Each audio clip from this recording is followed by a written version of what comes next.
Hey, my friends, this is it. This is what it's all about, right? It's about cyber. Now, a lot of my Christian brothers and sisters out there do not really know what cyber is. What is cyber? What is the cyber?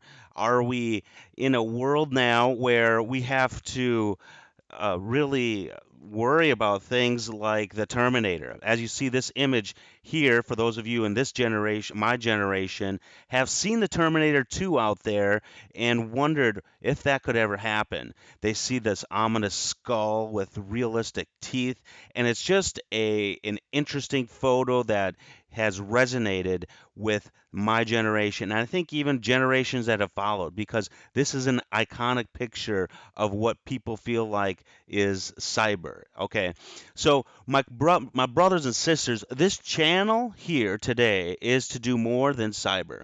It's to bring the perspective of the cyber warfare that's going on today, these days, that's being waged against the society as a whole, particularly those who believe in Christ and follow His inerrant Word. So the issue has to do with how does the average Christian who doesn't understand what technology has for it understand what's at stake right now today.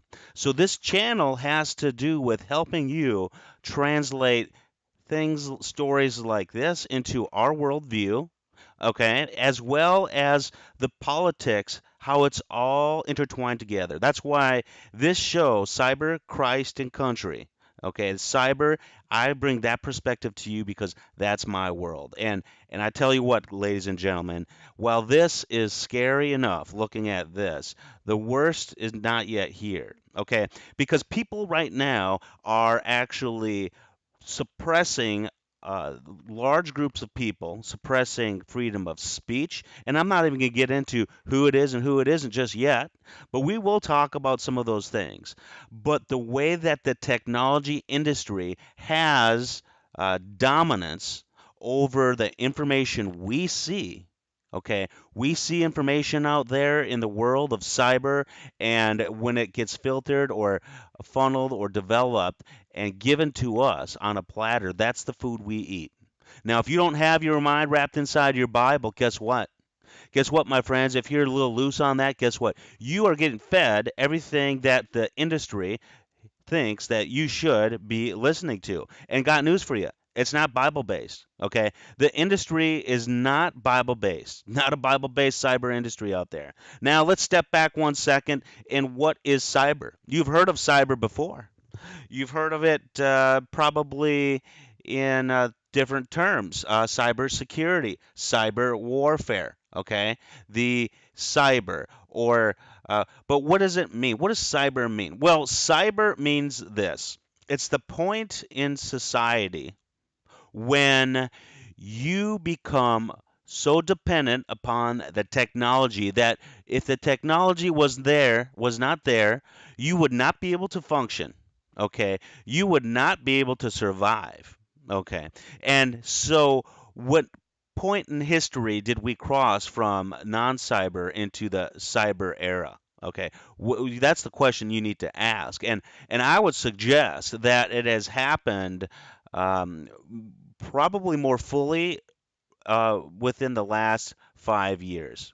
More fully in the last 5 years, because while we have been dependent for many different things, dependent upon technology for many different things, we have not really had that. My generation has still had the generation has still had enough of that practical world view that has not had technology, that they're still able to function. Okay, like for example, I've got a notepad and a pen. Now, a lot of kids are not even getting taught that anymore. Okay, so I know how to create fire. Now, fire is something that is seen as such a danger. They have removed it from our whole understanding of how to use it, you know, how to create it, etc. So all of these little tasks, like, and why do I say those two things? Because if the internet went down, if the power went out, or if someone were to control it in such time to not allow you to have it, would you be able to survive without the technology? Okay, that's the question.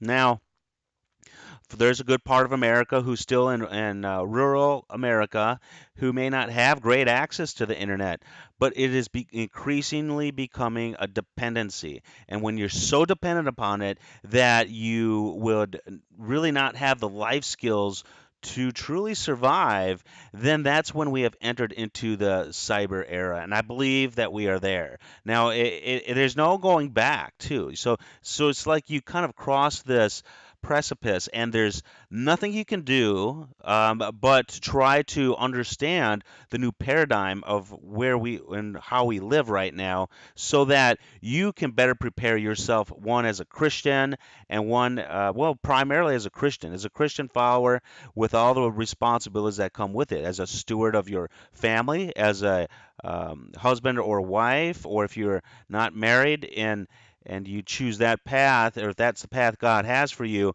you need to learn how to function and what's at play. So, this channel is really dedicated to the relationship of cyber, relationship of Christ, and the relationship, how that dovetails into politics, because politics is, and that's the country part. Now, if you're a country guy, out in God's country, you live, quote unquote, on the farm, you can think of it as country out there too, because God is good, and that is just a good way of thinking about it too, because a lot of the values from the country, those who are still going to church, are the very things we are also talking about. But truly, it is this channel here. Okay, this episode is going to delve into a little bit, but each day we're going to, or each episode, each show rather, we are going to delve a little bit further and try to bring clarification of what's at stake. Now, one of the things here, as we look at this particular image and how iconic it is of our particular view of what we think cyber is and where it's going, it's done, I believe, for a couple reasons. One, will robots, and this is the thing to pull you in, the clickbait here.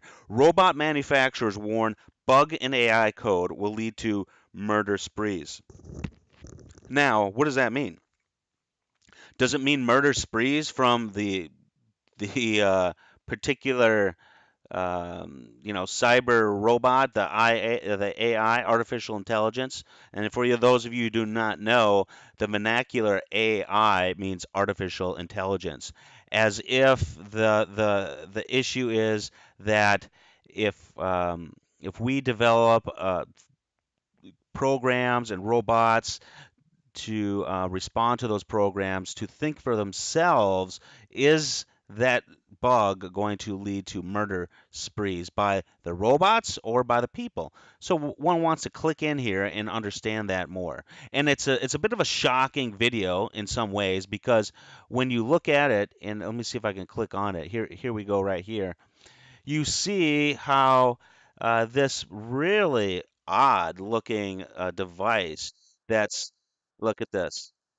This dude here, this dude here is frightening looking, right? And and I don't even know if you can hear, there's a little bit of mood music behind that. Okay. Um, and that alone is another issue that we're going to have to put a pin in to talk about here. But the point is that we do need to be careful about this particular problem or issue. Okay. However, is it the most important issue to date? Okay. Is the issue of robots turning against us, is that the most important issue, or is it more of a little bit of a distraction? Okay. Could be a little bit of a distraction to some other news that isn't particularly on this. This happens to be Drudge Report. Many of you may have heard of it. It's not necessarily. I think they just post a lot of different interesting articles, And of course, the latest headline has to do with Kavanaugh in his confirmation hearing. But what I think is even more important than the Kavanaugh hearing, as important as that is, and understanding really what people are trying to accuse others of these days, that's a whole nother episode. Okay. But what I'm trying to do is understand how a big company such as Twitter, you see Twitter right here. Now, Twitter is a big company that is essentially a broker of information, news, and possibly even, ideas. Those of you who are in my world of Christianity may not be using Twitter because you don't understand it, you don't get it. You might have started an account and you can't really quite see what the value is. And the value is that you may have information that you want to share with other people. Okay? You have information that you want to share with other people, and your network of people that follow you and the people who you follow essentially shares that information. Now, for example, if I found out that this was a hot story that was important, okay, and I can't even tell you if it is or isn't here today because of the way things are changing. But the point is, what I might want to do is click on this. Okay, we click on this, heads to the New Yorker. There's another potential accusation against the Supreme Court uh, nominee Kavanaugh. Okay, and Brett Kavanaugh is the nominee. What I could do is I could share that with someone because news is so fast these days that you want to be a little bit of a hero when it comes to sharing information. Okay, because information's so fast, and a lot of us don't even understand if our congregation that we go to church is really lockstep with the true information. Because if we go to certain news organizations, there's been a couple out here, such as CNN. CNN's always fun to pick on because they've been messing up so often. Okay, now I can go to CNN.com. Okay, and I can try to I can basically try to get a picture of what the world is bringing me. Okay, but it's only what they say the world is, what's going on in the world. The world means that all the information in here is what they think I need to think about. Now, there could be something totally different that is not even on this page. Look how they blow this one up. They make this a little bigger, and then they sort of tuck this one over here off into the left, off to the right. Now, why is that? Well, here's what I learned. It was a very wise piece of advice when it comes to marketing, when it comes to media, and it's something that each of you needs to possibly get a pen or pencil. Okay, get your pen or pencil ready because it's very important piece of wisdom that you need to understand. And it's the reason is because all these news organizations, whether it's could be CNN, could be Fox News, okay, Fox News similar. In some ways it's similar. Here they've got this guy up top again, and the other issue of Kavanaugh, I don't even see it here on their site. CNN making it an issue, Fox, I don't see it. So the deal is that the important piece of wisdom that you need to remember is the media cannot tell you what to think, but they can tell you what to think about. Do you understand the significance of that? The significance of that is this, that when you start to go out on the internet, or let's just say you don't even use the internet, you're like, JB, I'm so old school, I just get the paper. Well, guess what? Everything on the paper has been filtered and chosen strategically so that you have certain amount of information. Now, certain papers are better than others, but many of them have to make decisions on what is going to be included in the paper. And if their readership, if they feel that their readership needs to know more things about liberal agendas, um, such as homosexual agenda, um, could be like the homosexual agenda in schools, and they try to push that because some of the editors at the top have a secular worldview, and they're like, JB, this is right for children to be gay, and we should be teach them in the schools because with no worldview and no values to stand upon, their rights are just as valid as our rights. And in fact, that can obviously break down. That's a problem. So if I were to say that their rights are on the same foothold as ours, well, why not someone who is in love with animals, some crazy nut who loves bestiality? Okay, all of this starts to break down when you start to veer too far off, and they don't want to talk about like that. All right, we know what God has ordained. Man and women, they fit together like a jigsaw puzzle, and it's like you don't put the wrong puzzle piece together. That's clear, and that's why nothing of substance comes from a homosexual relationship when they are trying to use their sexual genitalia to do the things the man and wife should do. That does not result in a child for them. It results in madness, okay, in long years of pain. Now, where are we going with that? Well, the point is that anything that they can't tell me what to think. They can't even say, JB, we want you to think the Christian worldview of homosexuality is as valid as they can not maybe force me to think that is that it's same validity as the new neo uh, liberal movement out there to say that my worldview is equal to theirs. They can't force that to me, but they can keep that story in front of me all day long in their newspaper, or if you're online on your web pages and news organizations that you see and hear and read. Now, if it's a newspaper, you're getting that, and it's static, and it's typically stale within the matter of minutes these days. But that information, that information out there that is reaching you by way of newspaper has been filtered by somebody who has made choices, and they're obviously these days they're obviously putting certain spins on those choices to favor their worldview. Okay, and it's tough. It's tough because if you got someone, an editor or some sort of president of a newspaper or news organization, and they start pushing their agenda towards you, and it has no moral compass, okay, guess what? You're going to start, that's going to be fed into your system, okay?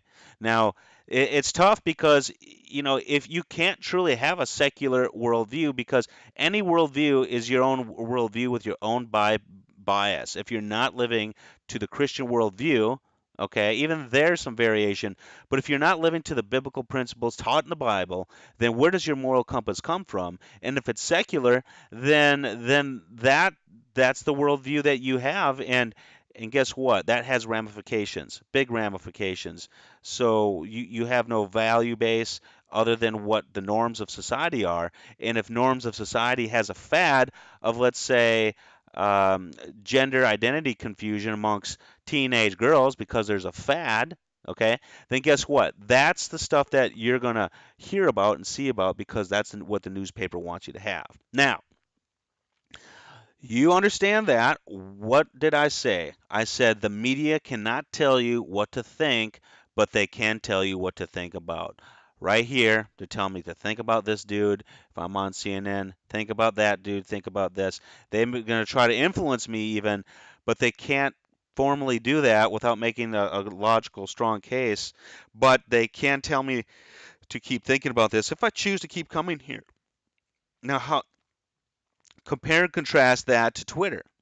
Now, Twitter is something where you follow people who you feel are birds of a feather or not, and you get news feeds from them or updates. Okay, so as soon as something happens, you can jump on Twitter and just post a real quick little tweet, they call them, and it's a small little sentence, basically a sentence or two, that is short.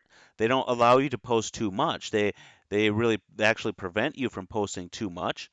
meaning that if I want to post a long paragraph, it'll say, no, you've got too many words. You need to shorten your words so that there's only 150 or so letters. Okay, if you want to use those letters, you can use 150 letters or whatever it is today, and you can make your news post, and then you can actually include a picture of whatever it is that you want to post about.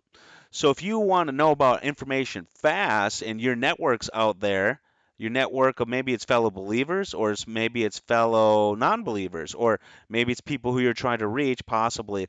But if you want to post it out there, what happens is you post it out there and then everyone receives an update and and if it's new information, say that we were talking earlier about it's like Rod Rosenstein expects to be fired, okay, like if that's so important, I want to share that with my network, okay, because I want to educate them. For me personally, how I've been using it is any kind of ridiculous new anti-Christian kind of issue that seemed to pop up in either news or other Twitter feeds, I would investigate that to a small degree, and then possibly either repost or I would post it, from a first for the first time out there with maybe a little comment.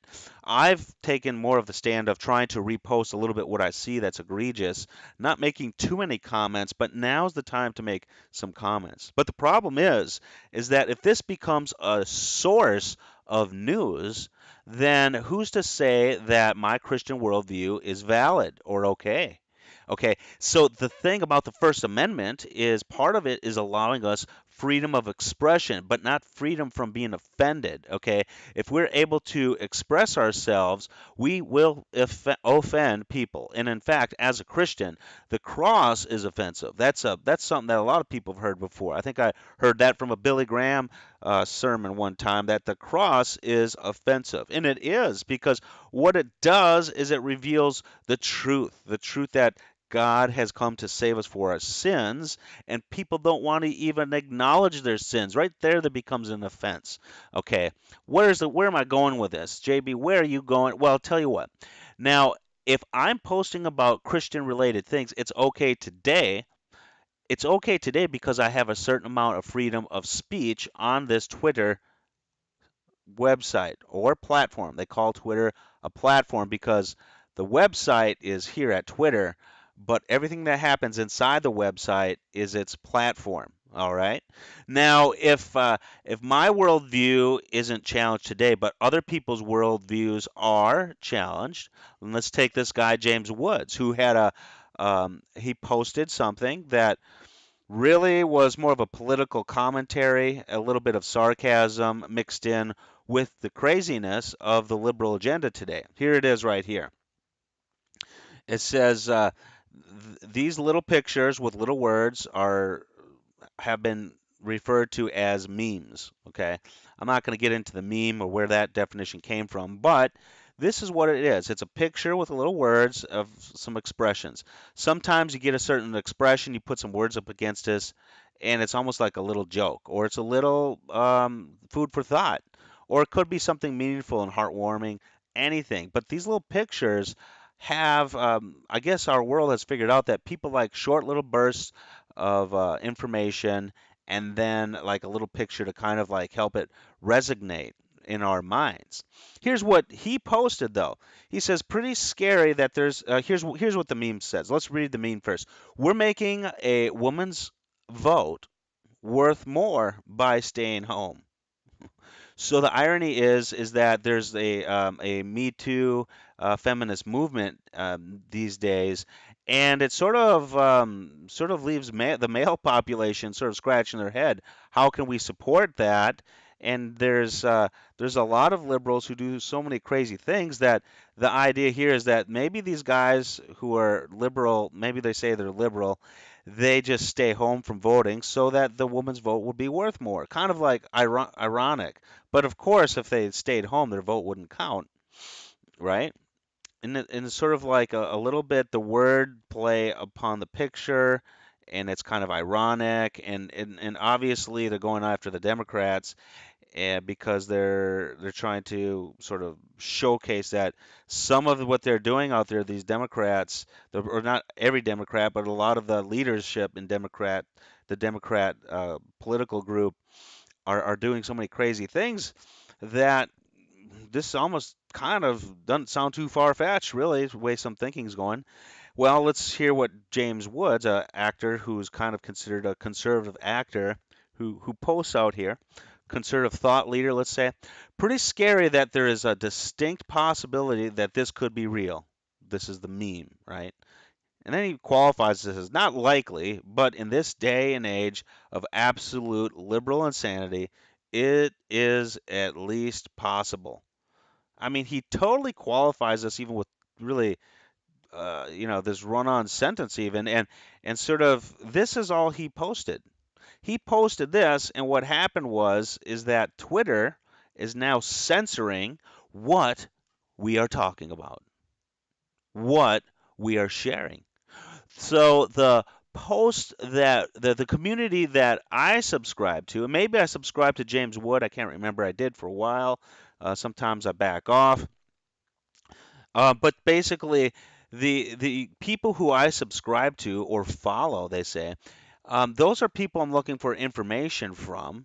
And if they are starting to block information from people who I choose to subscribe to, that means they're trying to channel me to think about other things, or they don't want me to think about what he has said. Now you think, JB, well, that could be good. Let's say that there's Adolf Hitler is on Twitter and this guy wants to kill a bunch of people, Jews, or maybe if you don't like the Jews, maybe he's trying to kill Muslims. I don't know. But is it right for them to be thinking that way? Is it right for them to speak? The problem is that I don't know that it's not a value that I would adhere to as far as wanting to murder a bunch of people, even though the times I've kind of, as a human in my sin nature, I do. But the thing of it is, it's not so much the fact that that speech, what they term as hate speech these days, that speech, if that's suppressed, what's them to stop from suppressing the holy gospel? The gospel itself is offensive. The gospel itself says that, talks about who should you should be pairing up with, when it comes to a man and a woman. Homosexuality is forbidden. Okay, it's not to say that people haven't sinned and other sins as well. Murder is also forbidden. Things like that. It's the moral compass. Now, what if Twitter says, with all this new liberal gay agenda out there, why don't we start suppressing those parts of the Bible which we don't agree with? And if the rule is that they'll do it to other people who they don't agree with, they could do it to me, and it may not affect me if they suppress hate speech from a Nazi extremist. It's not going to affect me none, and I'll kind of in a way it seems like it'd be good, so it's off the radar, so other people are not getting duped into being ignorant like that. But on the other hand, if they start to pick and choose who they censor all the time, then it's not going to be long before they start censoring me, and that's the big issue of today is this freedom of speech, freedom of expression. Now, there's another one out there who's, not just James Wood, but there's another one out there. His name is Alex Jones. I didn't even know about Alex Jones until the Hillary Clinton and against Donald Trump presidential election, when Hillary went ahead and said, someone asked her about Alex Jones, and she said, this man has a black heart. Well, really did a double take because one, she's supporting abortion, okay, and that's wrong. And then, another thing that I found out is Podesta, her campaign manager or high advisor, is doing things that are called spear cooking, witchcraft. I mean, the definition of witchcraft, they're doing it like it's big party stuff. And when I heard that and her call Alex Jones have a heart of black, it's like the devil beating his wife. It's like you don't, how am I supposed to trust you, Hillary, when you are supporting abortion, which is probably the number one issue of America today. You're supporting the degradation of the Christian value systems. Okay, you're supporting people in your own candidacy who are, involved with witchcraft and all of that. I'm not even gonna get into the email servers. That's a whole nother thing. But the point is that by her saying this guy was evil, I said, well, I need to look at this guy, see what is it that she doesn't like. What is it that he's saying is so wrong? And well, what I saw was that he is rough around the edges. I will give you that. He can be caustic at times. In fact, this guy Alex Jones, but a lot of what he was saying I found to hold a lot of validity and truth, such that I would take some of his stories and research the facts and come up with some similar conclusions. May not be to the degree in the whatever way that he's presented it fully, but it's not far off. And compared to what I've been was listening to and reading about during that election time, it was even it was so much more important for me to get information from outside of the usual news suspects. The ones that you would get, such as CNN, ABC, NBC, y- National Public Radio, whatever, BBC, even Fox News to a certain degree. I need to get news from some other place, some sources. I wasn't receiving all the information. I didn't realize that. There was so much going on during that time. I didn't realize how I had stuck my head in the sand for so many years. And now here we have someone who's running for president who has their campaign manager is literally doing witchcraft.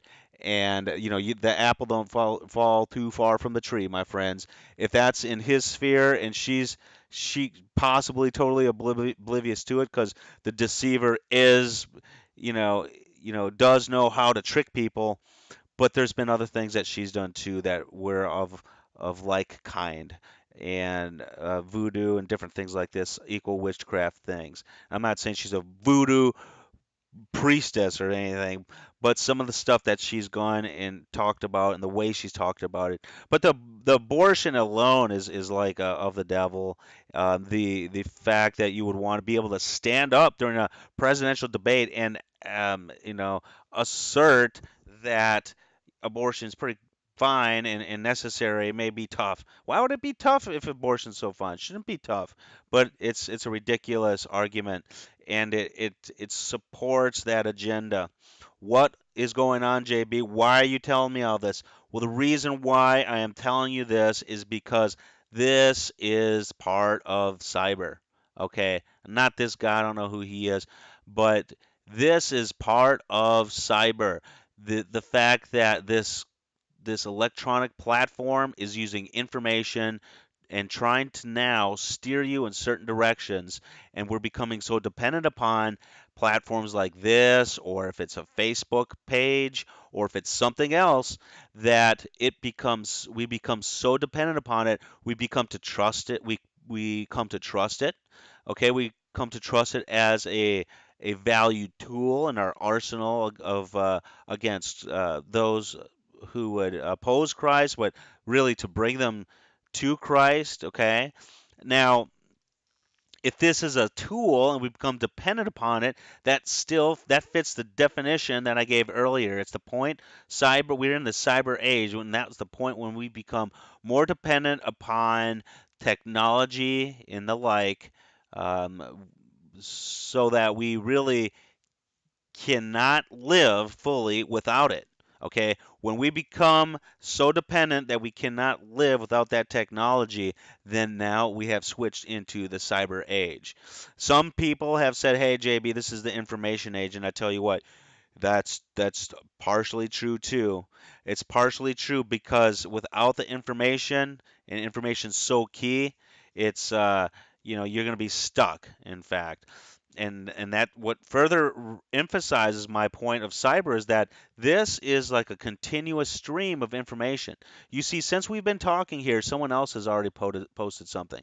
Okay, now it could be good, it could not be good. You got to kind of like figure it out. Some of these are kind of like memes, and they're sort of like jokes. Not, I don't know if this is or not, but sometimes they're jokes, sometimes they're worthy to investigate further. And when that gets controlled, guess what?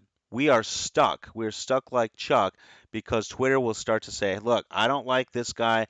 I don't want his words being out there. And right now, Twitter wants him to delete a meme that he says got him locked out.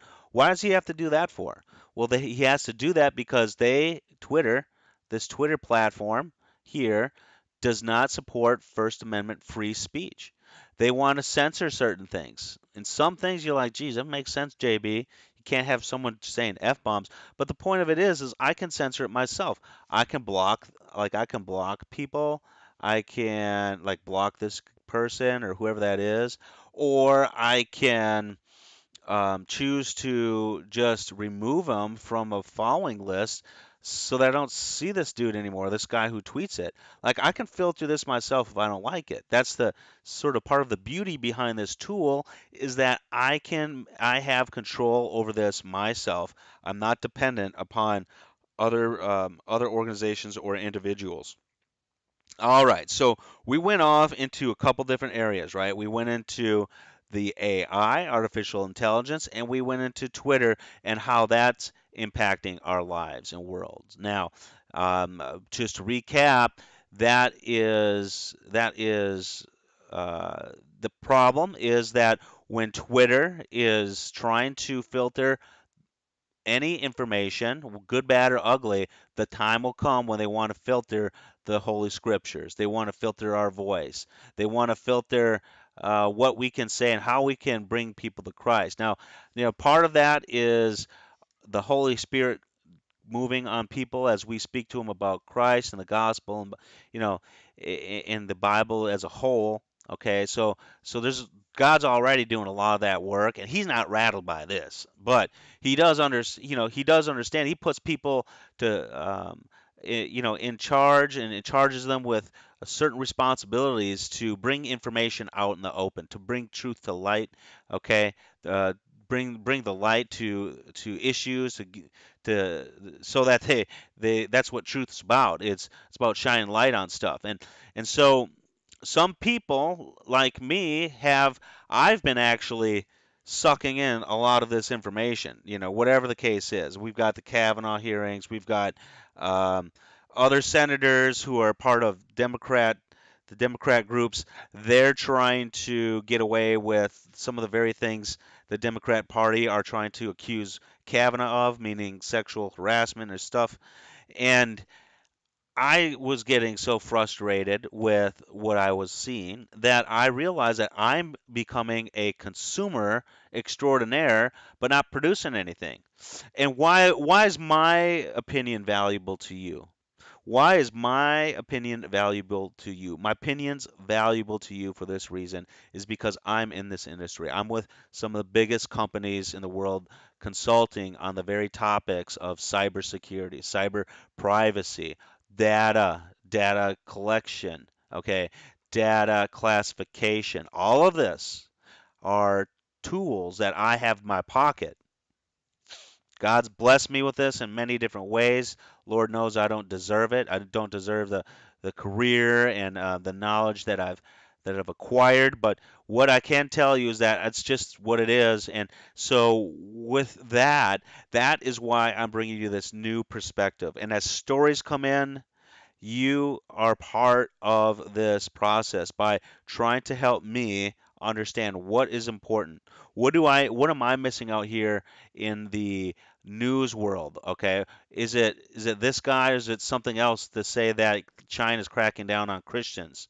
Okay. Sometimes that's important. And what I'm trying to do is bring you the technical um, all the technology that people are using against us. I'm trying to enlighten you a little bit about this. Twitter is sort of like the first thing that I want to speak on. Okay. It's a tool that's out there, and it was considered sort of like a open tool where you can go on there and pretty much say what you want to say. But now Twitter has started to ratchet restrictions on what we say. They trying to suppress um, people who have possibly conservative leanings. Okay, they're letting a lot of other things fly, possibly like radical Islam people speaking about things, or just radical liberals out there in general. You saw the meme with Trump and the ladies holding Trump's head as if she had cut it off, and I mean things like that just took forever for them to act upon. But when it's like a conservative who seems to be like James Wood, well, they just locked that dude down for pretty much. I don't even know what it's about, really, you know. But you know what? I don't like to do is don't like to say, hey, look, well they do it to the the conservatives. Why aren't they doing it to the Democrats? That's such a passive, lackluster response to say, well, they did it to him. They didn't do it to. They did it to the liberals, or they didn't do it to the liberals, but they're doing it to us. It's you got to have more argument and more proactivity to your voice, and go ahead and do something about it. So what am I gonna do? I'm not gonna sit here and complain about like, oh, the Twitter is totally liberal and they're blocking the conservative view. No, I can't. I can't do that. Okay, I never did it. Even as a child, I remember like my sister used to get stuff when I was a kid. I don't know what it was, but I'd never use that as my argument. Like, oh, my sister got everything, like she got to drive in the car at 16. Why can't I drive? No, I wanted it on my own merits. Okay, I wanted it in my own arguments, and I don't want to use that because it's kind of like it's like a poor way of sort of asserting something to say that just because someone else had it, I should have it, whatever. Okay, that all may be true, and in an equal world, that may be true, but it's not equal. The God has certain reasons for doing certain things. Okay, He's God, and He's called what's sovereign. So just because God chooses to, pull someone off the earth one day, or maybe it's a child, or maybe they come into this world with no arms or can't see or hear. I don't know, but he chooses. It's his sovereign plan, and he can choose to do what he wants because why? He's God. He just has that right. And then two, it's like his plan. If his plan's good, he says it's good. He's not a liar. Then we don't know all the reasons why there's some of the pain in this world, but we do know that we can endure and grow and strain, um, and through that we can become stronger. We can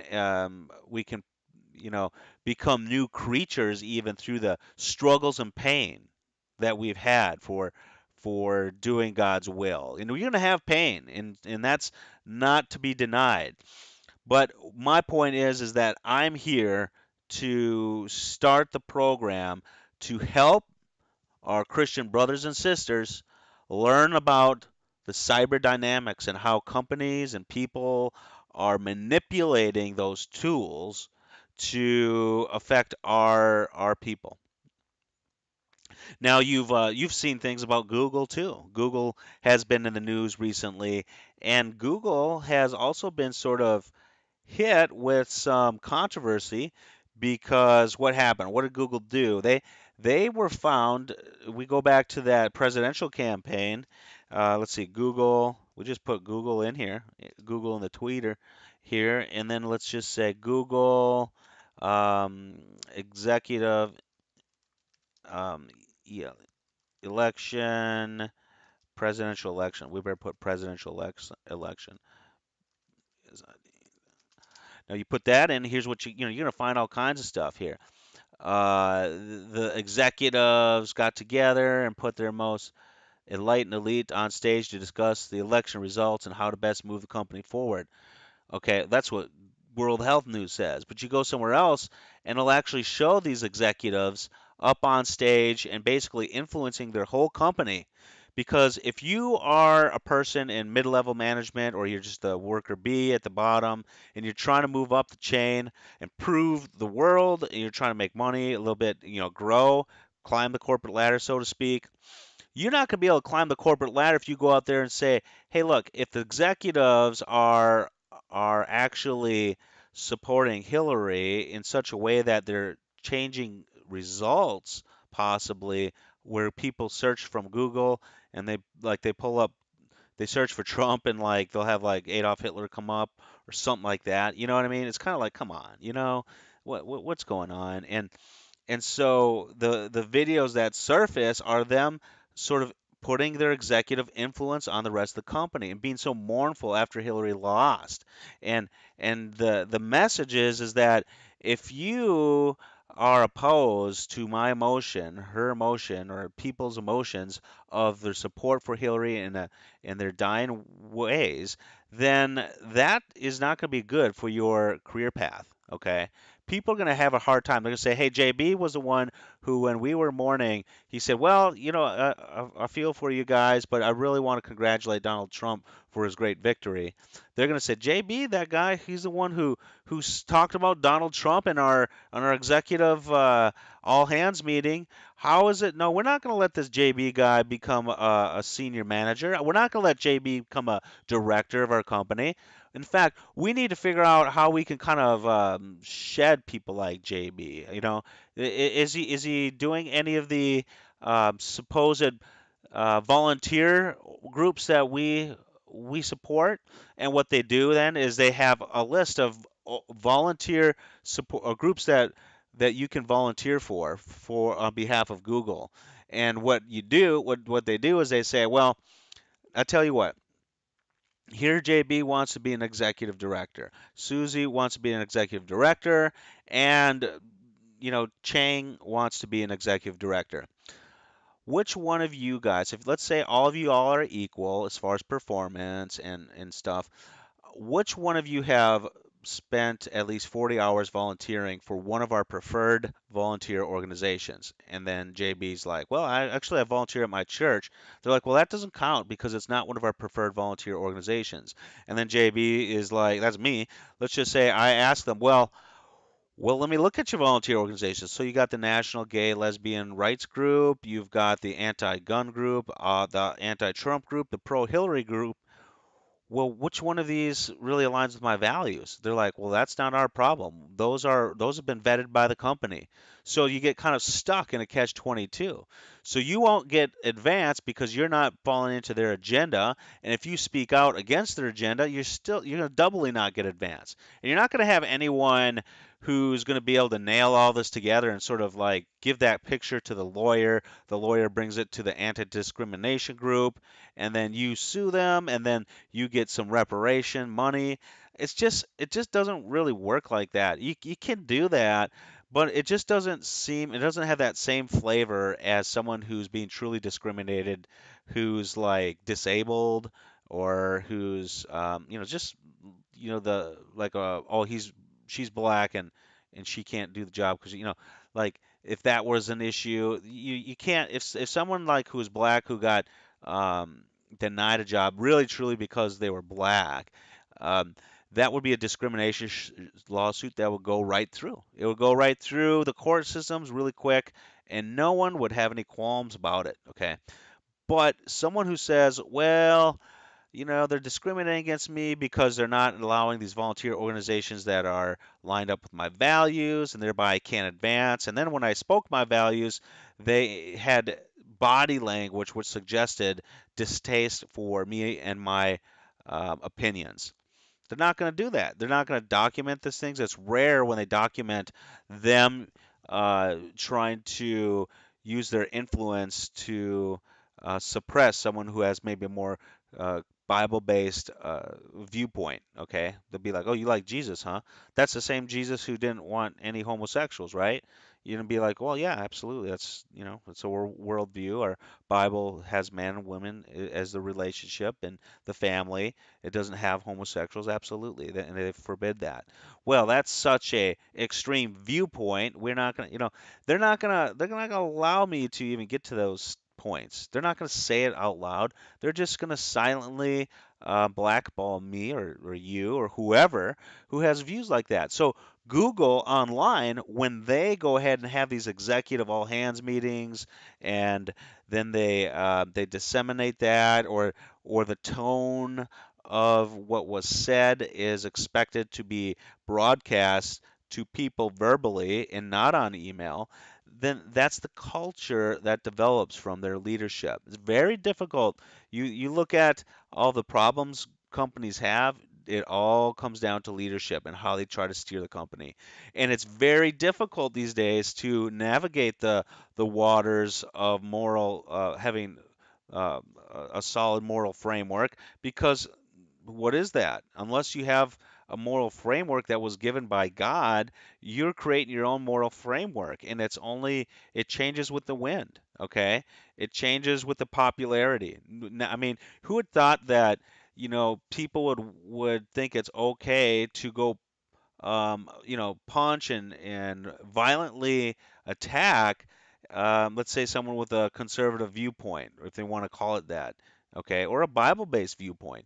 People will literally, support attacking people these days, and it's a terrible thing. It's a terrible thing because what that does is that just shows you where we are, in a society and et cetera, and that's influence. So Google and Google sort of got caught with their hand in the cookie jar, and they're trying to be seen as um, an anonymous kind of, or not anonymous, but a neutral kind of platform where they don't hate animals, they don't love animals, they don't hate life, they don't love life. They're just supposed to be like a neutral kind of group, so that way people can come on here and know that, hey, look, what I say is not going to be influenced by Google. But it's not true. Google's another one. They are starting to demonetize, and that's another term that we can talk about. We can talk about demonetization, okay? And we will, but trying to bring things into landing for the first show, just so that people can get a sense of flavor of what's going on. What am I doing? I'm like, I've been doing these recordings, and what I try to do is find out what works. This may be the first episode, okay, and it may be that it's too long. It may be that's too short. It may be that I need to do this more and longer and more organized. Like here, let's take story by story by story. Reveal what is cyber related, how you should think about it, and then further reveal the Christian worldview in comparison with that, and how does that relate to our standing here on planet Earth within the government structure that we're to abide by. So, there's a lot to do, a lot of work going into this channel.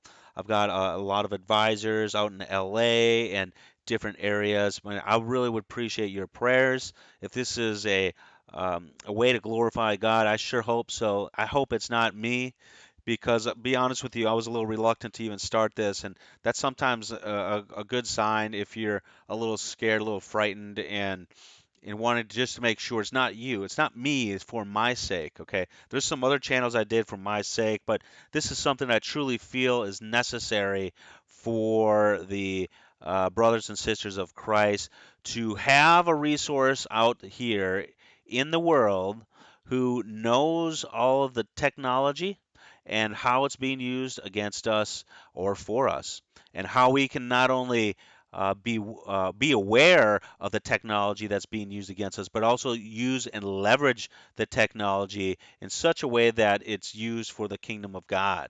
Okay, all this, I am not afraid of this technology. We can develop it, we can leverage it, we can repurpose what they have out there to preach the message of Christ. And well, I think it's really time that we start to leverage this in a way to spread the word. And it's not just Twitter, it's not just Google. There's all kinds of technology, and we're going to talk all about it. And we're going to talk how it impacts you and how we can really take it to the next level as the body of Christ can do. My friends, I'm just doing my part. I'm just one body part amongst the rest of the body. So if this is important to you, give me suggestions, give me your insight. And brother and sister, I'll just pray for you. Dear Lord, I just pray for anyone who might have listened to this, reaching out, trying to reach them, trying to bring them into a greater, deeper understanding of what cyber is, the technology that's revolving around it, the information and how powerful that is, and how technology is a way that's leveraging the information, and it can be leveraged for good, Lord. It can be leveraged for your glory. And so I just pray that if this is a worthy piece of part of your body of Christ, that you continue to help me steer it in a direction that would be worthy of you, and that would magnify you, that would magnify your principles, not JB, but your principles, Lord. So I thank you for it in Jesus' name. All right, my brothers and sisters, that's a wrap for today. We're gonna review this and see what where we can kind of make some improvements from there. All right, take good care. Bye bye.